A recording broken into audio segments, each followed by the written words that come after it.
So hi everybody, welcome to Digital Teaching and Learning in Music. I hope you're happy and healthy as much as you can be in the middle of a pandemic.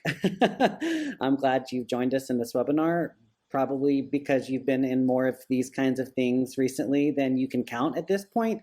So the fact that you're here really shows me that you're dedicated to continuing to develop your craft as a music teacher, so that you can be the best you can be and give your students the best education in music as possible, even if it is now from across the screen, as some of you are already experiencing. So welcome, and we're going to get started. The first thing that we are going to do is an icebreaker. So you can either use a QR code reader on your phone, or my colleague Paul, if you will put the link in the chat box, you can go directly to this Padlet wall, and we're going to do a quick icebreaker. While you get there, I'm going to drag the screen over so you can see what that looks like. And if you're unaware of what Padlet is and what it does, it is basically like an old school Post-it wall that people used to use as an organizational tool, but they kind of flipped it and made it virtual. And it's a great way to get to know your kids, have a collaborative feature. I like to use it when I was teaching a bunch at the beginning of a lesson, just to get some feedback from kids, maybe get to know them, build some relationships. So I thought it would be fun to show you what this looks like. If you've used Padlet before, all you have to do to create a post is double click on the Padlet wall itself, and it will create a post. You can title it.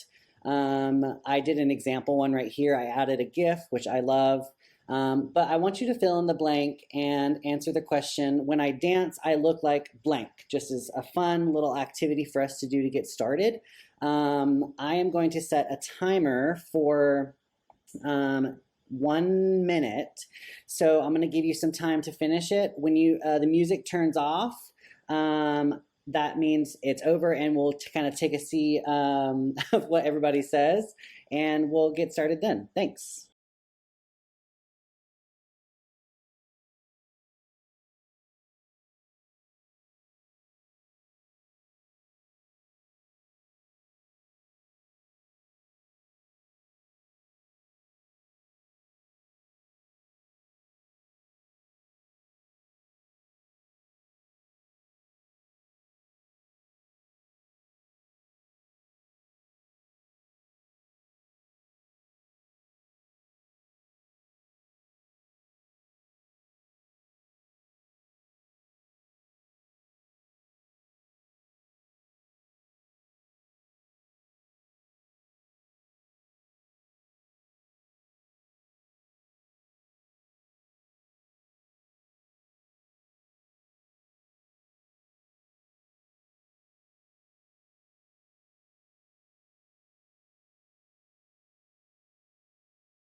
Okay, awesome. As you can see, we have some pretty awesome responses to this. So thank you for participating. Again, this is just a fun icebreaker that you can use in your own classrooms. Padlet is a really great tool, like I was saying, for collaboration. What's really great about it is that there are a bunch of different features that the teacher can use to set up different settings, like moderating answers before they're posted to the wall. For this activity, I didn't really need to monitor because we're all adults here, but I did want to show you this tool and how it can be used. I've used this tool before as a get to know you tool at the beginning of the school year, so something that you could probably introduce to your students no matter what grade level or content area in music, just to get to know them more. I asked them simple questions like, what's your favorite kind of music, or who do you listen to? And then I started incorporating those people that they said. I made like a list of them for each class, and then incorporated some of that music just to kind of connect the music that they're listening to at home and the music they're listening to in school and what they're experiencing. So it's a really great tool to use, like I was saying. I think your answers are hysterical. I love Tina from Bob's Burgers. That's amazing. And so awkward. Yes, I mean, I feel like we all are think that we can dance really well, but then probably, I don't know. I don't know how it looks. Exactly, giraffes can't dance. So anyways, we're going to go ahead and move on from that. Thank you guys for participating. That was awesome. And we're actually going to look back at Padlet again later on to see how you can actually use this in a digital lesson, in a real digital lesson. So, all right, some digital meeting norms before we get started. Just to be focused and present, keep your video on mute. So that there are no audio interruptions. I know that I've heard some horror stories from people about muting mics and video and stuff like that. Unfortunately, I'm not able to see your lovely faces in this webinar, but yeah, if you have questions, ask them in the chat. I know there is a questions feature in GoToWebinar, but actually ask them in the chat, and my colleague Paul will be actually speaking those out. And it's not just a question. If you have something that you've learned that you think needs to be given to the group, I think that's great too, and I would love that input. So yeah, so be focused and present, be willing to share and participate. Again, if you need to share or have a question, do that in the chat, not in the questions portion, and then have an open mind and be willing to grow. This webinar was created with the mindset for K-12 music education. So it's very broad. So just because I'm not going to specifically talk about a band example doesn't mean that strategies can't be used across all content areas, no matter what grade level or what content area in music that you are teaching. So yeah, digital meeting norms, just as a side note, are a really great thing to have and to incorporate into your own digital teaching and learning practices. Just like you would in like a faculty meeting or something, you'd have norms, or some sort of professional learning, you would have meeting norms. That is a very standard practice. So why not continue that into the digital meeting atmosphere? And then I have a couple of good teacher friends, and they actually posted this this picture, and I thought it was so needed, and actually I needed to hear it myself in this time of digital teaching and learning. Just some affirmations as we like kind of navigate and move through this journey. I'm not going to read it all to you because you can read hopefully, but some of my favorite ones are doing doing the best you can. Essentially, it's okay to feel nervous trying something new. This is not temporary, or excuse me, this is only temporary. I don't know any music teacher since this has all started that has wanted this to happen. It is something that we've kind of had to adapt to, and adapt to quickly. And it has been difficult. And to know all of these and have them affirmed, these firmed feelings have really helped me out as I also myself journey through digital learning and teaching as well. So I thought that was a really great tidbit to share. This is the fine arts team at the Georgia Department of Education. I am Casey Hall, a fine arts program specialist there, just recently joined. My content focus is music, and Jessica Booth is our fine arts program manager. She actually started all of this at the Georgia Department of Education, so she is amazing, and we love her and thank her for all her hard work that she's done over the past 4 years at the Georgia Department of Education. And her content area is visual and media arts. And then my counterpart, Paul McLean, he's also a program specialist here at the Department of Education, and his main focus is theater and film. So that's your team. We are the people who are there to advocate for you and provide you as support as best we can at the Department of Education. If you want to screenshot this screen so you have our contact information, you can totally do that. All of this information is on our fine arts website, which I'm going to show you in a minute. And I'm going to move on. So what we can do for you at the Georgia Department of Education Fine Arts team, something that's really cool to me is that we are the only state in the country to have 3 fine arts staff members at the state level. I think that is huge and shows, especially right now, Georgia's commitment to arts education. To have 3 fine arts staff members, which is great. We currently provide a STEAM certification, which is STEM, with the A obviously being arts, for K-12 schools. We also provide fine arts diploma seals for Georgia public high schools and charter schools. So the districts apply, and the students in those districts can get a seal if they have 4 years in arts courses, and 20 hours of community service in the arts. And then finally, they have to have a capstone project at the end. All of this, like I was saying, is on our Fine Arts website, which I'm going to show you in a minute. And then we have Georgia Standards of Excellence for 460 arts courses, which is amazing. And with those, we have state course descriptions that go along with them. And then something exciting that has happened most recently is we had the first fine arts course to count for a core credit, and that was dramatic writing. So that's really awesome. We have 3,000 plus instructional resources for fine arts teachers to use, and I'll show you where to find those. We also provide a START grant, which has offered $500,000 or $500,000, sounds better, I guess, in the last 2 years to rural school districts, which is awesome to hear about that. And then we offer you guys statewide professional development courses, which one of those you are in currently. We are going to add more of those as the school year goes along, so be sure to check back at our Fine Arts website and check on social media for updates on that.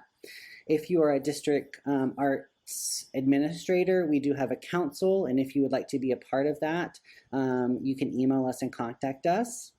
Another big thing is that the Fine Arts together counts for 6.67 points on the CCRPI score for schools, which is kind of a big deal because prior to that, PBIS only counted for half a point.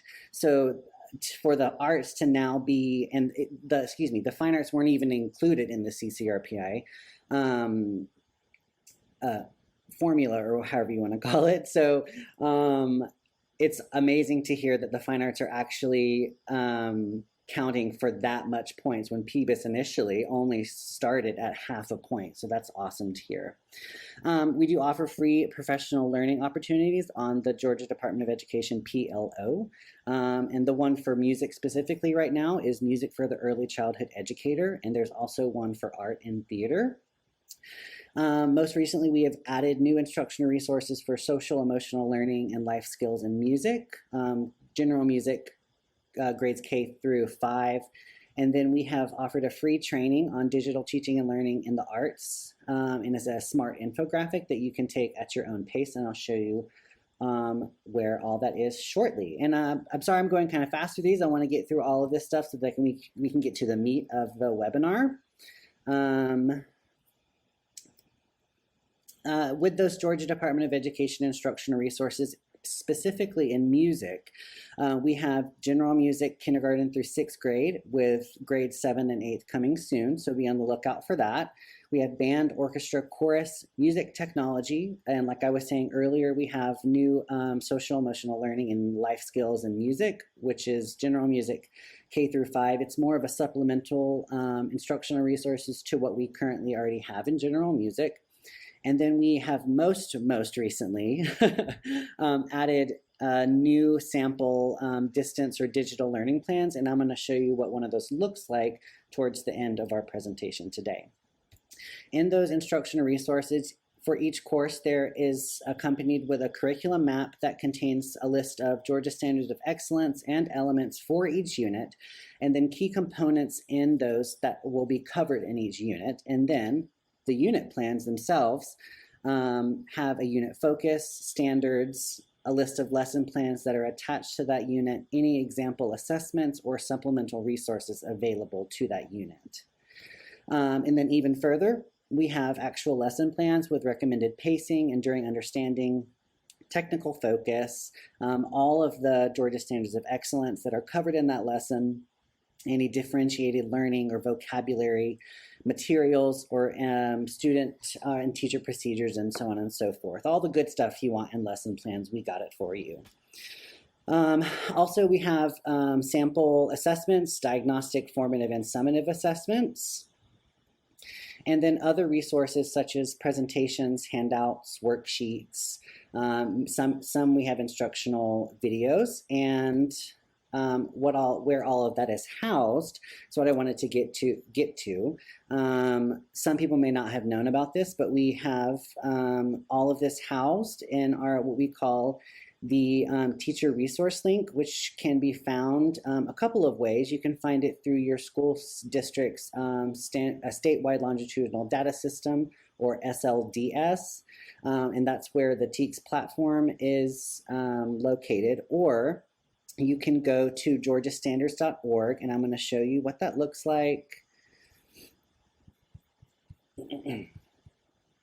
Okay, you can go to georgiastandards.org and then scroll through, and this is where it says oops, not that one, the new teacher resource link public, and that is going to take you to our TRL where all of these instructional resources are housed.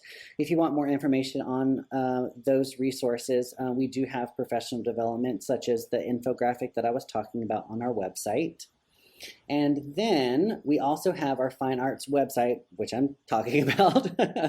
And this really houses all of the information about the things that I was talking about earlier. We have our new updates.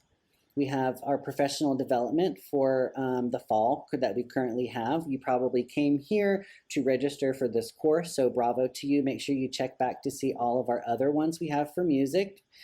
We have instructional resources, and here's probably the easiest way to find the instructional resources in the TRL for music. If you go down to Music Instructional Frameworks, it's actually a PDF hyperlink document of all of the instructional resources that we have per course, per grade, and per content area, so band, orchestra, chorus. Everything that we have available is on this hyperlink document for you to use.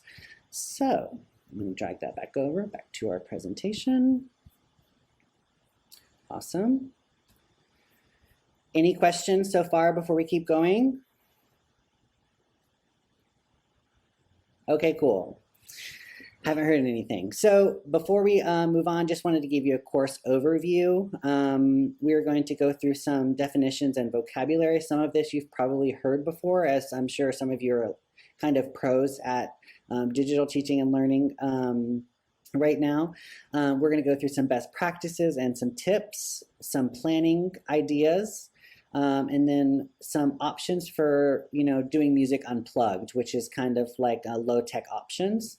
That we're going to do a digital teaching and learning example using one of the digital learning plan samples that we have currently on our website, a Q&A session at the end, and then we have a quick little feedback survey for you to fill out before we finish up today. So I hope that I didn't speak too quickly. I'm going to slow down now. Again, I would love for you to be able to share your experiences, share things that are working well in your content area in your classroom setting, whether that's face-to-face or a blended version of face-to-face and virtual, or if it's all digital. Yeah, so feel free to put that in the chat. And again, my colleague Paul is going to share those out for everybody to see. So thank you, Paul, for doing that. But yeah, let's get going. So digital teaching and learning. It offers us a really unique opportunity for music educators as a whole to look at our content area through a new lens. And I kind of like this idea of looking at it through a new lens. Kind of kept that as a metaphor through this whole presentation because it requires us to take a large step out of our comfort zones of what was considered quote unquote normal, and visualize music in a whole new way and how we teach and how we learn it just on a digital platform. So I hope, it's my hope and my aim that through this webinar that you'll understand some best practices, that are required for successful digital teaching and learning. And maybe you can share things with me that I have not thought of or haven't put in this webinar that could be beneficial for everybody that's attending. So here we go. So when I was still teaching, when I was planning, when things were normal, quote unquote, this was the question that I always asked myself, is how are my students going to be making music today?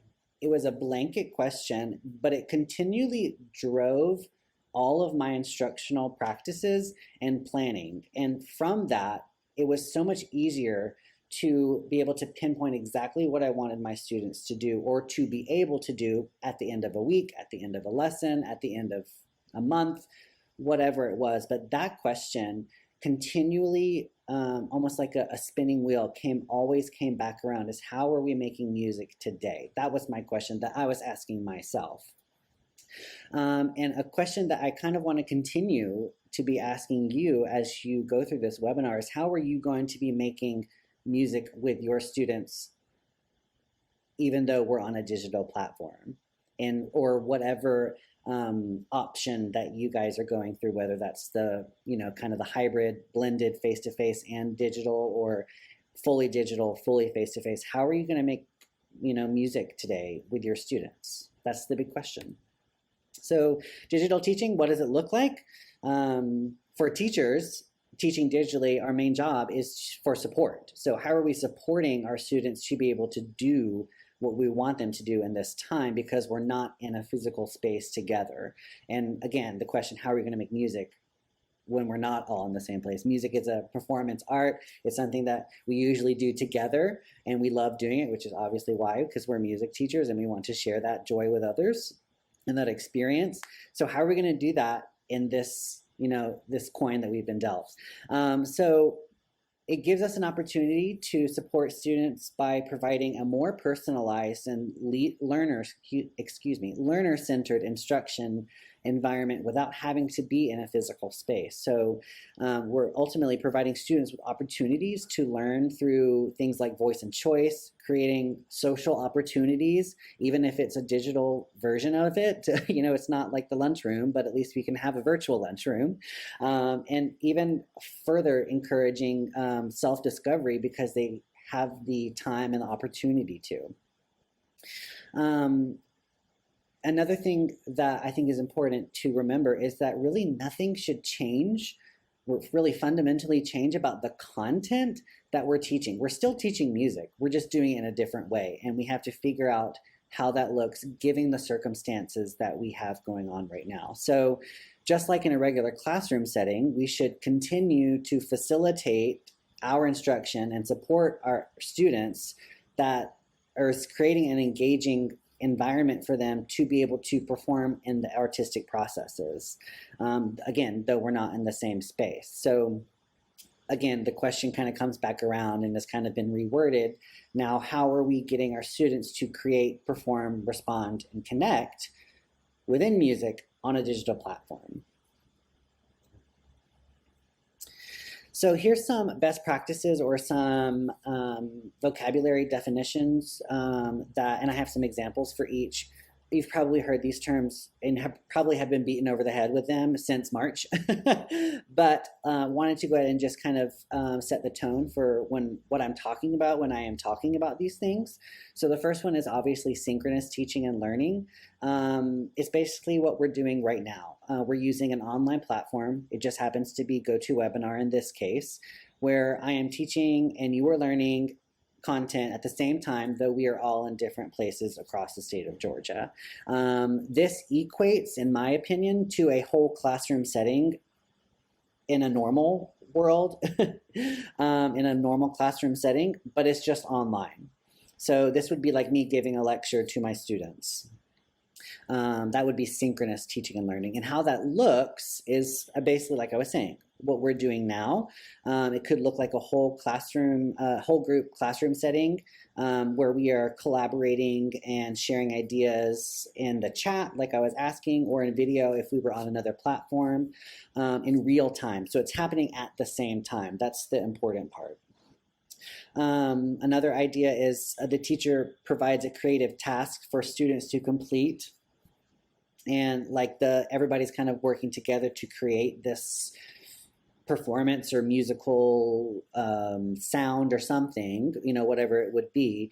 And then you're kind of asking clarifying questions and providing comments or feedback as it's all happening in the synchronous learning environment.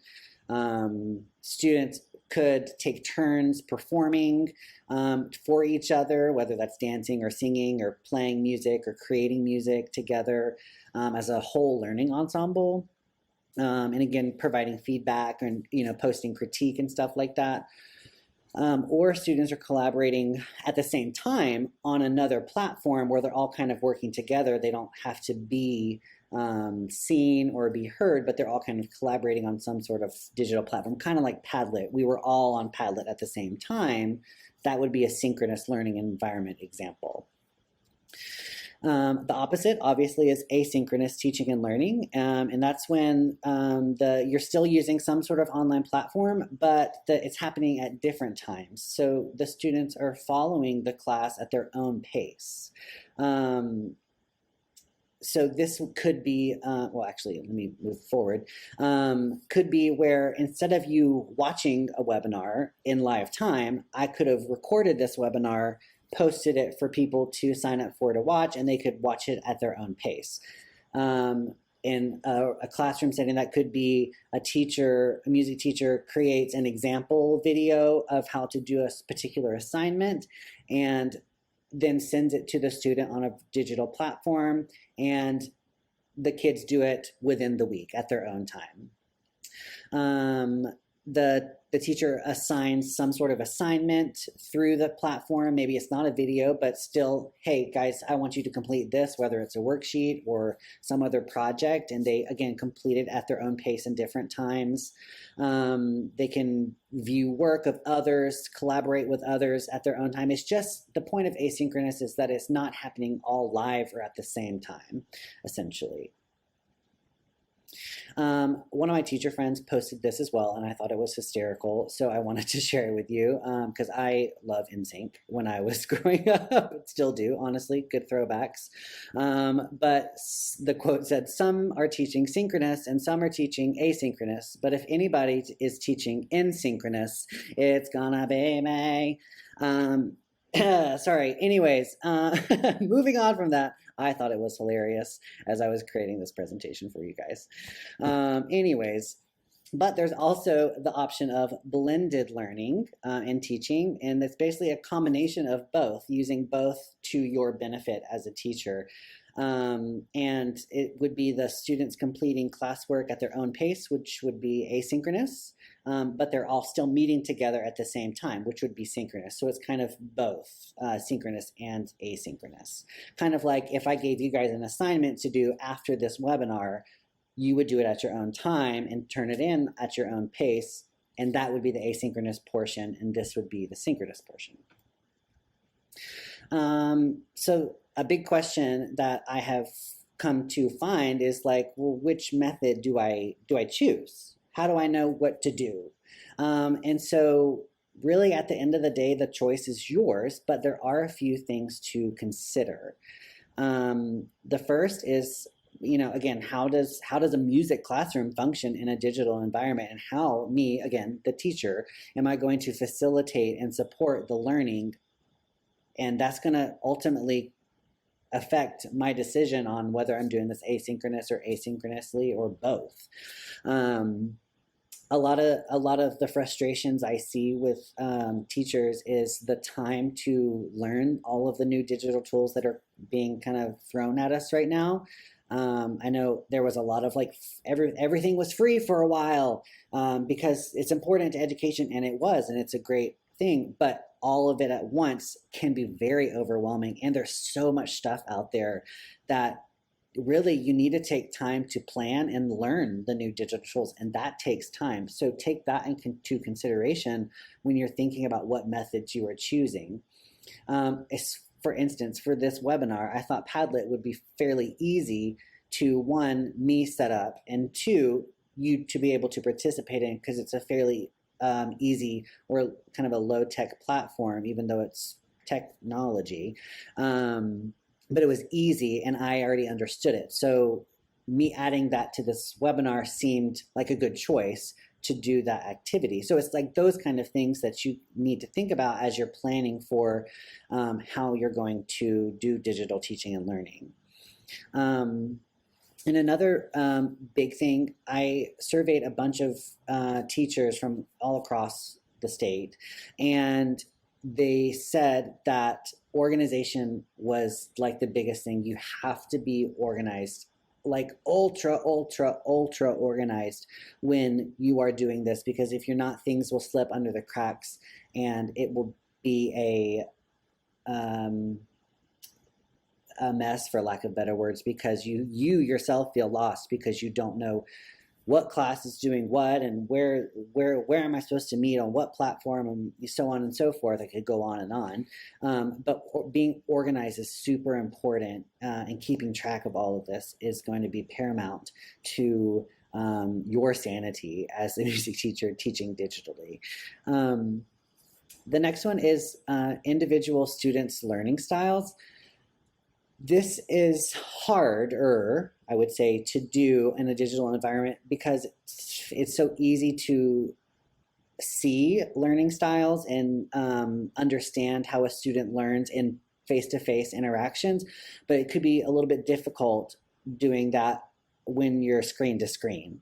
And so even doing simple things like surveys, or you could even do, I keep going to Padlet as an example because there's so many uses for it, but you could ask a question on Padlet. Hey, how best do you like to work? How best do you learn? Do you like to see things? Do you like to hear me talking? Do you like to, and having those answers, that's something so easy and so quick that, could really up your game. And as a digital age music teacher, to really understand how your students are learning and then implementing those learning strategies into your presentations and so on and so forth. So if I have a bunch of kids who are very visual learners and like to have pictures as examples, I will stick as many pictures as I can to get the point across of whatever concept I'm teaching in music.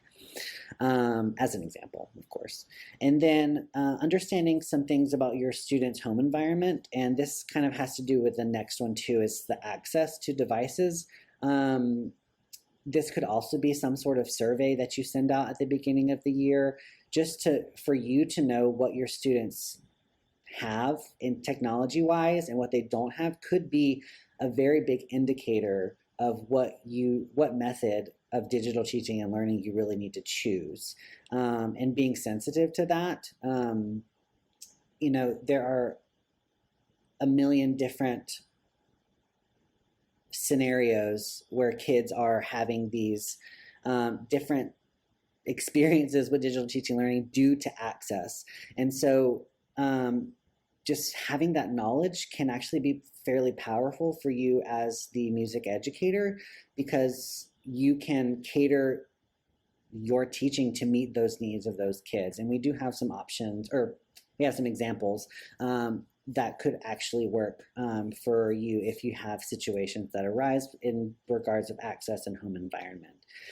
And then another big thing, and the last thing before we move on, is school and or district expectations. A lot of school districts have mandated or have requirements of what platform you can use because they're already like pre-approved and purchased, something like Microsoft Office Suite or Google Classroom, things like that.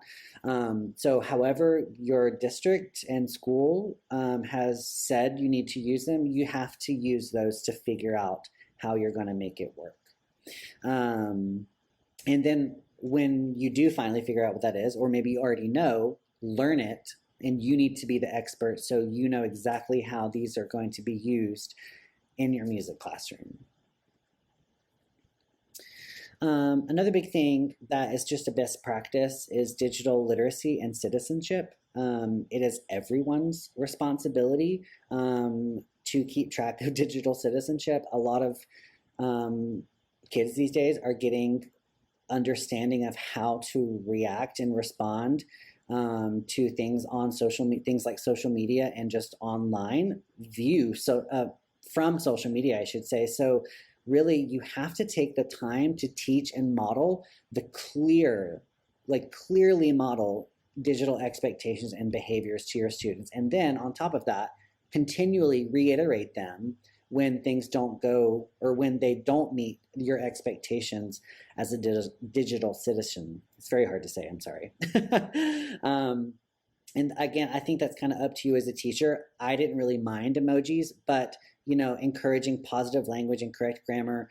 I didn't mind emojis, but you might not like emojis. So those kind of things depend on you, but understanding how to respond to someone, how not to respond to someone on a digital platform. Some kids just don't know, or they've learned it from something that is really not appropriate in a school setting. So that's something that's really, really good to start incorporating into your best practices as you journey through digital teaching and learning. And so next it's 12 steps. They're not really steps, but it was a way for me to kind of organize how I kind of went through my process. And so I wanted to kind of show you what that looks like. Your planning process is going to look very different than my planning process, and that's totally okay. This is just how I've kind of, as I was creating this presentation for you guys, how I did my planning process and how it helped me as I continued on in digital teaching and learning. So the first thing, obviously, is to reflect. I think as teachers, that is one of the biggest things that we need to continually do over and over. It's kind of a cyclical process that just kind of keeps rolling back around, is that reflection aspect of teaching. And a wise man once told me, and taught me, I should say, that there are 3 questions that he constantly asks himself as an educator. And the first one was, where are my students? Where are they at now? Was the first one.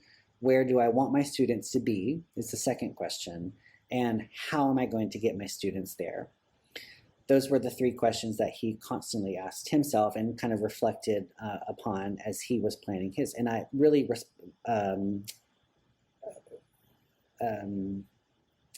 resounded with me, excuse me. And that's kind of where the step 2 for me came from, is that building the bridge of where my students are to where I want them to be. And how can I get there on a digital platform? And reflecting and planning for that, and how am I going to do that? So, understanding my students' prior knowledge, whether that is, where did we end up in March before we all left?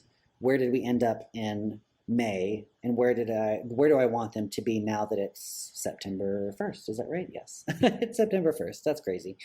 So building the bridge and reflecting and planning for where are my students now? Where do we want to go, and where do I want them to be, or what do I want them to learn?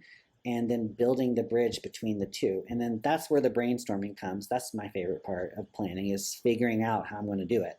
And how, going back to that driving question, how am I going to get my students, no matter what content area, to create, perform, respond, or connect in music? Brainstorming several different ways. And then create a timeline. But in digital learning, it's really not minute by minute planning. It's more learning to learning. So it's not like I'm saying, okay, we have 10 minutes to do this, which would be nice to know, but we have, 10 minutes to do this, 15 minutes to do this, so on. It's not minute by minute in digital learning and teaching. It's more learning experience to learning experience to learning experience. So I'm not really tracking minutes going by. I'm tracking experiences of their learning and musical experiences from point A to point B, essentially. Then selecting what platform. Again, this might be district mandated or required. And then choosing whether we're doing synchronous, asynchronous, or both. And then that's when you kind of start developing and creating the detailed lessons. And having clear steps and processes, that's a big thing, because what may make sense to you may not make sense to a 12-year-old, or may not make sense to a 17-year-old or a 5-year-old. So being very clear in your steps and processes, not only for the student, but also probably for the parent, who's probably assisting them, especially the younger ones. And then another big thing is location. Where will you be teaching in the digital environment? Right now it looks like I'm in Times Square in New York City. I'm not. But this was a really great location in my house, that doesn't really show a lot of things, has good lighting, and lighting that's facing me, not away from me. Backlighting isn't really good. It's like things that you need to consider as you're planning for this time. And then communication. How am I going to share all of this with my class, my students, the parents, whether that's a newsletter or a communication app of some kind? The possibilities can be endless when it comes to communication now that we live in this digital age. The last three is really the most important, in my opinion, is, again, it's that engagement piece. Is how are we engaging students to create music in the artistic processes? Creating, performing, responding, or connecting. Really, that's the goal for you, the teacher, is how am I doing that? And then step 11, celebrate small wins, big wins. Have almost like a free period of just social time, and to celebrate, hey guys, did you hear what we just created? Or did you hear what this group created, or that group? And then celebrate those moments. Everybody loves the gold star kind of thing. And then again, step 12, again, it's that cyclical process where you reflect again and you refine. And also, it just kind of goes back to the affirmations of, it's okay to not get it right the first time, but how are you going to make it better the next time? So that reflect and refining piece as you continue on. Another meme that I thought was hilarious, which kind of leads us into some tips from the field from when I surveyed a bunch of teachers, was teachers are saying, just log into Zabble Zoot, scroll through the Zork app, and have kids work through assignments sent through CrackleZam, or check the links posted in Drumblekick. And parents are sitting there like, what? Because there are some crazy education names, let's be real. I thought that was hilarious and very true to the current times. But here are some tips from the field that I thought were very beneficial and kind of spoke to that meme. And so I wanted to connect those two things. But the first thing, and I said this before, that organization is key. And if you are not organized, things will get lost. You will get lost, you will get overwhelmed, you will get frustrated. So the more organized you can be, the overly organized you can be, the better. And that looks different from person to person. So I can't really tell you how to be organized, but I can say that you need to find a way that makes sense to you and make it work for you. I hate to be a Tim Gunn here, but yeah, make it work with organization. The next thing a lot of teachers said was routine was everything. The more you can develop a routine or a schedule for your students and parents, the easier it will end up being. If you're kind of sporadic and throwing things here and there with no clear path, I guess you could say, it can be confusing and frustrating for the student, and probably you, because again, it's not very organized. So the more that you can make things the same each and every week, not the same activities or the same concepts or the same strategies, but for instance, it could be Monday we have a live classroom session. Every Monday is a live classroom session. You have to turn all of your assignments in by Thursday. Those kind of routines can be very beneficial. The third bullet point that some teachers told me was using one platform as much as possible. Just like this, we're only going to be on GoToWebinar. I did do the Padlet at the beginning as an icebreaker, which could be an assignment that you would have for the kids. But trying to use one platform as much as possible, whether that is submitting student work on a platform, or you sharing a video on a platform, communicating through a platform. If everything is stuck on one platform, it's way easier for parents not to have to go to the Zabble Zoot Zamble Zoot app and go to the Zork app and then do this and do that. It just makes everything much more confusing for both you, the teachers, so both you, the parents, and the students. Another big thing was making sure permissions were set. I heard some horror stories from teachers saying that students were starting sessions before they were even there, having meetings and stuff like that when they weren't supposed to. I don't think it was malicious, but I think it was because permissions weren't set appropriately. So make sure those are set and check them ahead of time. And then just like in a normal classroom setting, you have rules, procedures, and expectations that have been developed either by you, the teacher, in collaboration with the students, or just yourself. Those actually need to be carried on into the digital platform. And a great way to start relationship building is building those rules and procedures and expectations with students themselves. So, and on top of that, the next bullet point is spend time practicing with students about how to have class on a digital platform. This was all new to us in March. And so the more you can practice, again, kind of the routine, the more things become easier as you go on. The next two are fairly simple. One is keep it simple, and the other one is just to keep whatever schedule is required of you by your district or your school. Quickly, we're going to go through some low-tech solutions, kind of called this Music Unplugged. Some low-tech solutions, there's different versions of tech, or different levels, I should say, of tech, like no tech meaning no devices, low tech meaning like using one device, maybe one app on that device, like a mid-level using more than one device or more than one app, and then kind of high level using a multi-device, app kind of thing. But for low tech, it's, could be one device, and some students may only have a phone.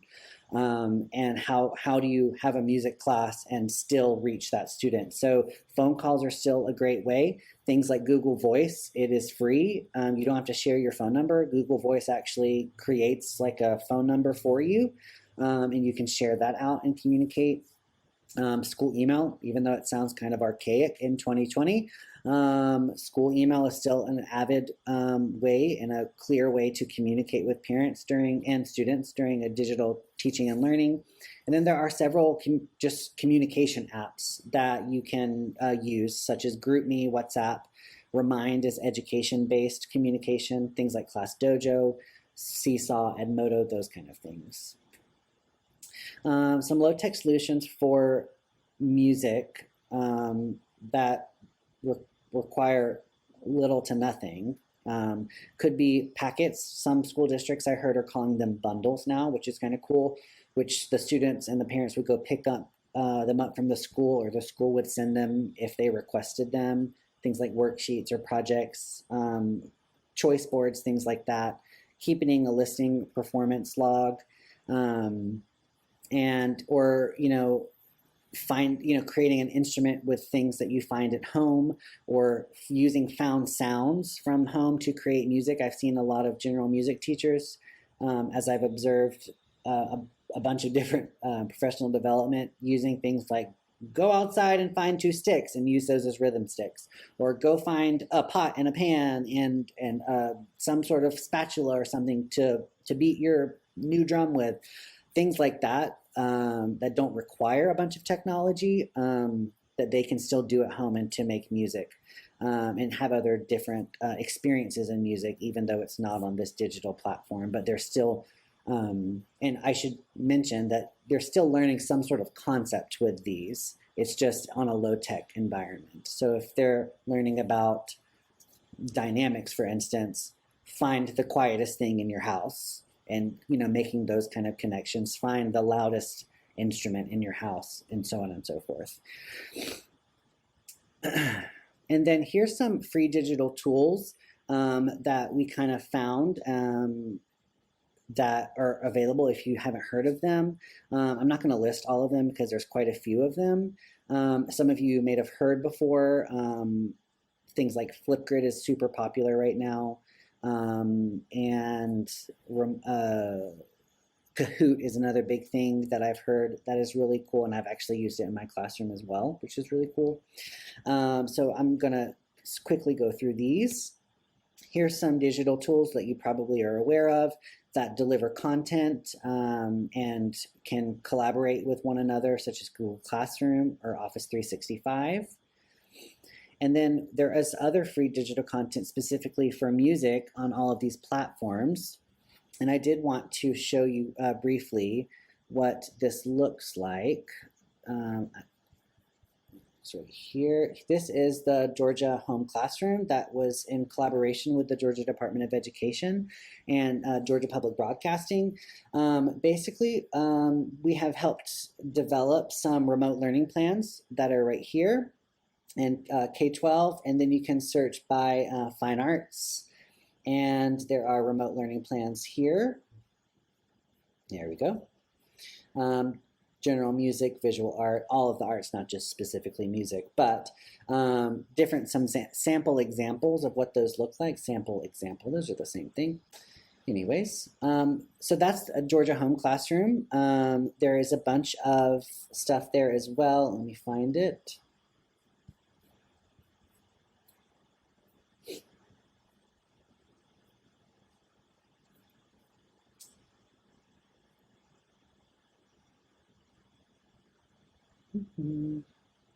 There we go.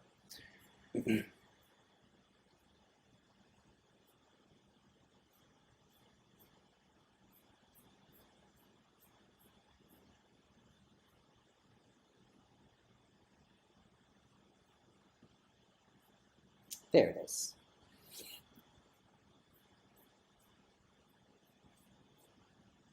Yeah, and there they are all, and the remote learning plans right here as well. Cool. Anyways, take a check out of the Google Classroom Home Classroom. It's a great resource for you, and it's free content. But other things like Chrome Music Lab, super cool. I've used that in teaching so much. Different like creation games and kind of science experiments on Chrome Music Lab. And then things like PBS Learning Media has a bunch of stuff. Discovery Education has a bunch of stuff. YouTube's great. Even things like the Atlanta Symphony Orchestra here in Atlanta, they have a whole education content for music educators as well that you should take a look at. Collaboration, things like we're doing now, Google Meet, Microsoft Teams, Zoom, Flipgrid, Padlet, which we were talking about earlier. Things for performing, want to briefly talk about this. Things like social media and turning to social media because it is avidly available and it is free for digital teaching and learning.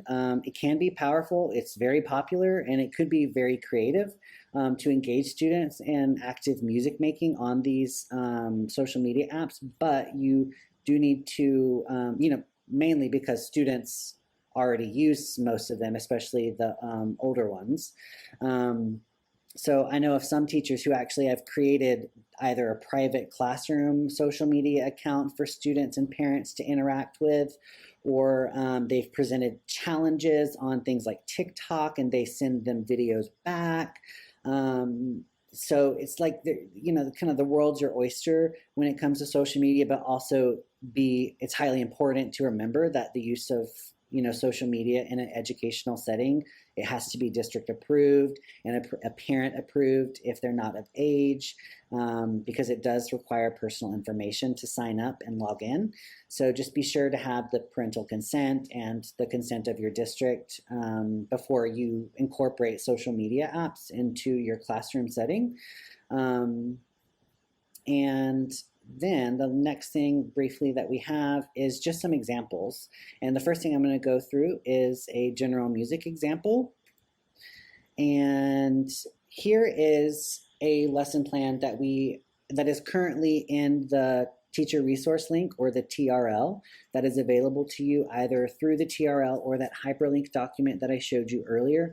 This is a 4th grade lesson plan, and just so you're kind of aware of the format, we have the lesson title, the grade, the pacing, the unit, the lesson plan, all of the standards that are associated with this, all of the assessments, concepts, vocabulary, any of other resources, links that are needed for this lesson, some differentiated learning, student examples, student supplies, teacher supplies, essential questions, hook activity, so on and so forth. And then procedures for, oh dear, there we go. For this lesson, by activity for this lesson and by week. This seems to be a dual week lesson. So what I wanted to show you basically in the short amount of time we have left, about 20 minutes left, is how I took this lesson and made it into a digital lesson. So this would be for a setting in a normal classroom. It is a lesson on form, and the kids are being asked to create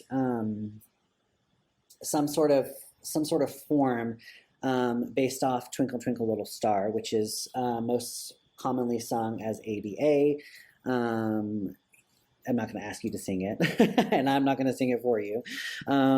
But finding things, how to, and then what they had to do was find things around the music classroom that represented ABA form, and that was part of their assignment. So this is the same lesson plan, essentially, but it's just taken into a digital platform. And what I wanted to kind of reiterate with this and why I wanted to highlight it was the fact that a lot of you have lessons that you have taught over the course of your career in music, or if you're starting out, you probably have gathered some resources and lesson plans that are great in a normal classroom setting. And I don't feel like we should throw those away, but actually show you how that, for instance, the forum activity could be flipped over to a digital lesson plan. And basically, in these sample digital lesson plans, they look a little more updated, a little cooler looking with some graphics, but ultimately their format is the same, where we have enduring understanding, essential questions. All of these are the standards. All of the information that was in the original lesson is just in here. Just note that we have virtual student supplies now, unplugged student supplies for students who have issues with access, and then teacher supplies. And then it has distance learning plan, an asynchronous opening, and then some sort of, as an asynchronous opening, kind of like a hook or something to get them excited about meeting together. And then a live session where they have to create a form, and then an asynchronous assignment. And then in addition to that, there's also an unplugged version where we tried to think of ideas of how to still do this, but do it on a low-tech or unplugged assignment where they're still doing the same content, just doing it in a different way that's not really using digital tools. And here's what that looks like. So they met together. They're supposed to meet together synchronously on some sort of platform. This is just an example, of course. And then then they were supposed to asynchronously do a particular assignment. And we actually differentiated the learning from 3rd, 4th, and 5th grade, where 3rd grade does it on Padlet, which is a little easier to accomplish, and then 4th and 5th grade, we used Flipgrid. So here's an example of what that looks like on Padlet. There's a lot of different, this is the 3rd grade. They were asked to find at home different materials that represent rondo form, which is ABACA. And you can see here, there all these kids, like this kid with the markers and the Post-it note, A being the Post-it, B being the highlighter, C being the black skinny Crayola marker, and then A again. So it's still doing the same activity they would have done in a normal classroom. They're just submitting it with the things they have at home and on this digital platform. And for the unplugged version, the teacher did have one student who didn't have the capability to post on Padlet, so they just asked for a picture to be emailed or texted to the teacher. Same thing, just a little different. For the older kids, they were asked to actually create on Flipgrid some sort of musical production that that represented ABA, rondo form, excuse me, again, ABACA. And I wish I could show you the videos, but it does have the kids' faces in it. But I wanted to show you what that looks like on the platform. Essentially, you would click on these little squares and it would show their video, their musical performance of ABACA. And it, again, it's kind of an assessment feature for the teacher. Do they know can they be able to reproduce and understand what ABACA, or teach somebody else what it looks like and sounds like and what it is in music. For an orchestra example, I had some help with a high school orchestra teacher who her district uses Google Classroom, and they do both. They do synchronous and asynchronous. They record some things using Screencast-O-Matic, which is a really cool screen recording software. And then they meet on Google Meet. And basically what they did was, using Google Docs, they sent their students in orchestra a bingo. So each week they had to complete this at their own time. They could do all 5 things bingo board, BINGO, B for being basic skills, I, intonation, so forth. You can see that. But they had to complete them by the week and present them and send them to the teacher in some form or fashion. And this could be easily adapted to middle school orchestra or middle school band, or any content area. This idea could be adapted to those content areas. For a course example, this teacher used Microsoft 365 and basically got her students to develop their own variety show, and they had to perform. They had to create costumes at home with things that they had. They had to create a set list, and then they actually had to perform a song or two from those set lists. And in addition to that, she had challenges with her high school students where she would ask them to sing different things on TikTok, and they had to sing it and then create it back with them using the Remind app. So kind of a multi-feature for those students. And then quickly for the band example, we had a high school band director, again, using the Google platform that their district approved, and they had a fight song project, and everything was done asynchronously through Google Drive, in Google Classroom, I should say, all of the assignments, all of the video submissions by the student. They were supposed to record the fight song for their high school, and then they put it all together in a video. Just again, as another example for the band world. So that is the last thing. I know I kind of rushed through the end. I wanted to get to a time of questions and answers. If you have anything you want to share, please feel free to post that through the chat, and I can kind of share it out, or Paul can share it out. Is there any questions that you have for me?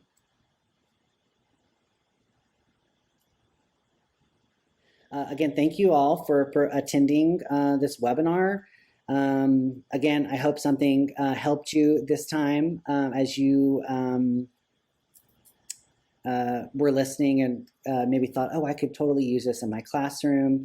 If you'd like to contact me for more a detailed kind of brainstorming session, I would be happy to have that with you. And yeah, I hope you continue on in this crazy time of digital teaching and learning and music, and reach out if you need any support or assistance. Thanks, everybody.